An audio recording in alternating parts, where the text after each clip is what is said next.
Bukas ang mga taga San Remedios sa Cebu at sa mga karatig lugar nito na suportahan ang kandidatura ng Duterte. Lalo na ang pagtakbo ni senatorial candidate Pastor Apollo C. Quiboloy na kilala sa pagiging kontra-korupsyon at kriminalidad. Si Margot Gonzales magbabalita live mula sa Cebu. Magandang gabi, Margot.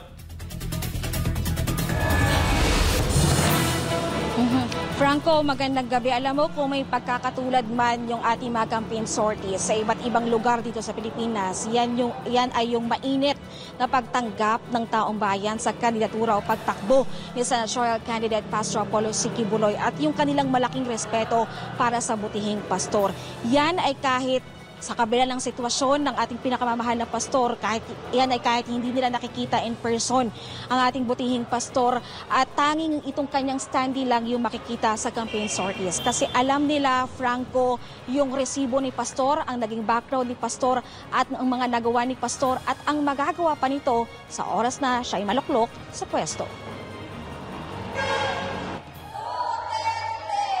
Itigil na ang korupsyon at kriminalidad. Yan ang sigaw ng marami sa mga taga Cebu, partikular na sa bahagi ng San Remigio at mga karatig lugar nito sa isinagawang ayusin natin ang Pilipinas campaign rally para sa PDP laban senatorial slate at kay senatorial candidate Pastor Apollo Quiboloy o ang Mr. Zero Corruption sa Senado. Para sa mag-asawang Jairo at Kesa, masyado ng magulo ang bansa at sa matinding korupsyon at kriminalidad na nangyayari ngayon. Ayon sa kanila, mahalaga na mailoklok sa Senado ang mga kagaya ni Pastor Quiboloy na kilala at subok ng kontra sa mga nasabing suliranin. Pag-punish sa mga corrupt, yun talaga yung most important kasi yung mga natin, parang yung mga politicians natin, parang hindi sila nagmamind na yung mga ginagawa nilang action, meron yung mga consequences. So it's good to see a senator who stands up for that. So that's why sinusuportahan ko si Pastor Quiboloy. Aside from he believes in Duterte, I think he also knows what are the right things to do, not just for the people but also for the country. Everyone knows na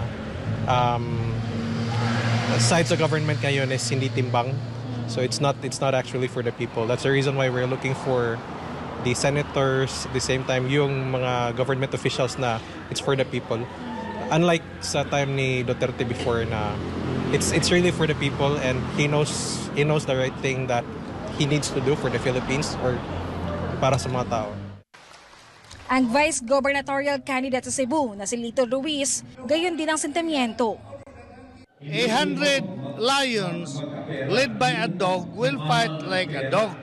100 dogs led by one lion will fight like a lion.